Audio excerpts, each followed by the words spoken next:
It's been 6 months since I've had my gynecomastia surgery, and in today's video, I want to talk about how the recovery process is going so far and answer some questions that I've gotten about the gynecomastia surgery and recovery along the way.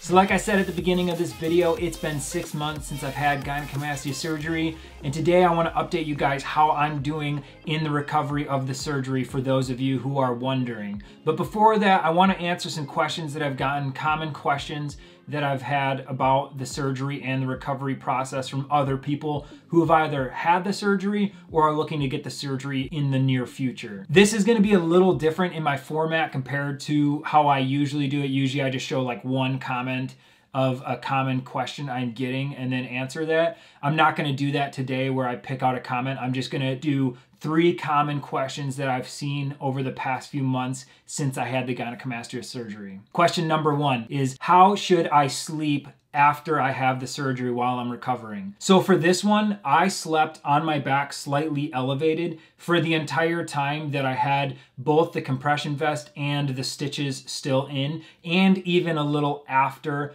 that time. So after I took the vest off, I still slept on my back as much as possible. I tried to not put any pressure or cause anything while I was in my sleep to either abrase or disrupt what was going on healing underneath the vest and potentially open up the stitches. I mean, most likely the stitches wouldn't come undone in your sleep, but you never know. If you move around a lot, if you're a light sleeper who tends to move and flip around a lot, you could potentially be causing some damage or injuring yourself more, or just slowing down the healing process. So when it comes to sleep with gynecomastia surgery and the recovery, try to sleep on your back and slightly elevated during the entire time that you're at least wearing the compression vest and the stitches are still in before they're either removed from your surgeon or they dissolve away. All right, so the second question is in reference to numbness in the chest area. I've gotten quite a few questions where people have asked, is there still numbness? Because I still have numbness and it's X amount of days or weeks after the surgery. And I was just wondering, what was your experience in this whole process? So for me personally, I had numbness actually for way beyond like the 6-week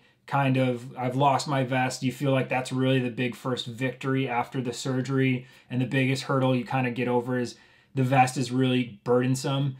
But I still had numbness after that. And even till now, I wouldn't say I have numbness now. Like, I definitely can feel when I touch this area. I have sensitivity back in my chest and my nipples specifically, but there are still times every once in a while. I call them phantom pains. They're not really, I guess, phantom pains, because a phantom pain's when like you lose a limb and then all of a sudden you'll feel like you have the limb, but it's not there. I get those every once in a while still in my chest. It's less frequent than it was when I first got the surgery and the weeks leading after that, but I still do get these random times where all of a sudden it'll be a little painful or it'll kind of just like be numb, but it's nothing intense or anything like that. I would say it was probably like the 8 to 10 week mark where the numbness really subsided and I started to notice that there was actually feeling in my chest and specifically my nipple area. And the last question I'm gonna answer in this video, do you massage the area? When did you massage the area? And did you use your hand or a roller to massage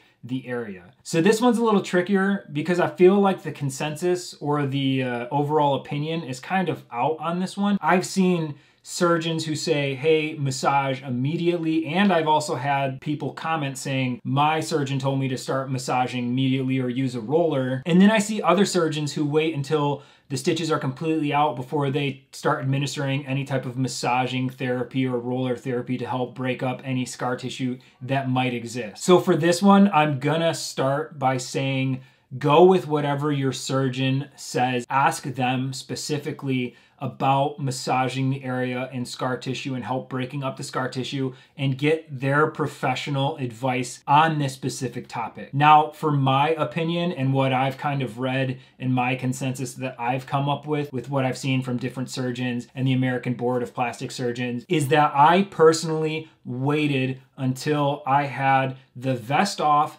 the stitches were completely removed, and I knew that it wasn't going to be damaging to the area or potentially slow down the healing process. The reason I did this is I didn't want to disrupt what was going on in here. Your body just went through a very invasive surgery and there's a lot going on, and the first thing you shouldn't do is just jump to like immediately being like massaging it all crazy and just potentially damaging the area. Like I said, if your surgeons cleared you, they know what they did in the surgery and what you're cleared to do or not do. So like I said, ask them first. But me personally, with my surgeon, what he recommended with not touching the area at all, and then myself, just like I said, even what I learned after the stitches were out and the vest was gone, I waited a while, and then even when I jumped into massaging the area, I didn't use a roller, I just used my hand, and I actually started off slowly massaging the area. Like I didn't go vigorously or multiple times a day. But to answer that question,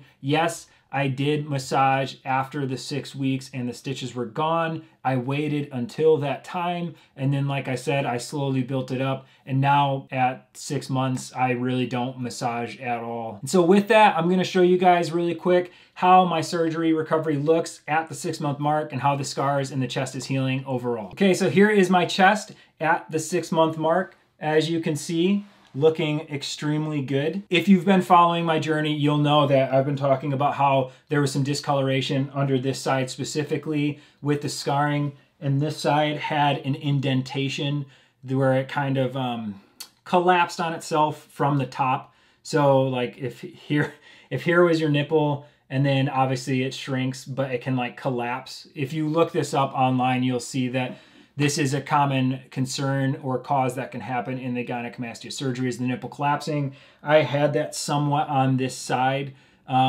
which I also mentioned in my last video about how this side of my chest is actually a little underdeveloped from this side. I don't know if that little cave-in underneath has to do partly with that overall muscle underdevelopment on this side, or the fact that the gland and the fat around it, so the gynecomastia gland and the pseudogyno that was lipoed out, might have actually been more than I realized on this side. But as you can see, it looks super good. I am super happy with the overall result of the surgery so far.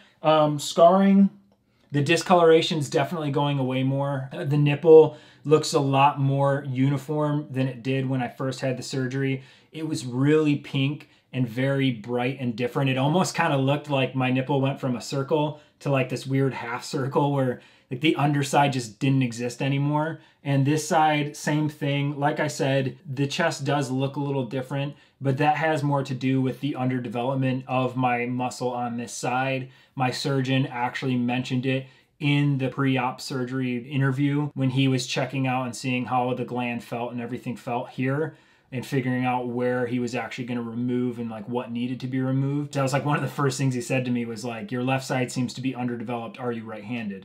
So just forewarning for those of you who are looking to get the surgery, that might be something that happens, is you have a chest that looks uniform when you have gyno, and then once the gyno is removed, you actually realize that one side of your chest is below the other. But this is it for the 6-month recovery. I'm super happy so far with how things have been going, and I'm excited to show you guys how things look in the next update video of the gynecomastia recovery surgery. So if you guys like this video, show it some love by hitting the like button. Leave a comment below asking any questions that you have about the gynecomastia surgery, gyno in general, or the recovery, and I will do my best to answer the questions with the best knowledge I have. And like I've said prior, always check with your surgeon first if you have a surgeon. They're gonna be your go-to because they're the professional who knows exactly what they're going to do or what they did with your surgery. And as always, subscribe and hit the notification bell so you guys can get updates on when I'm uploading my next video. Thanks for watching.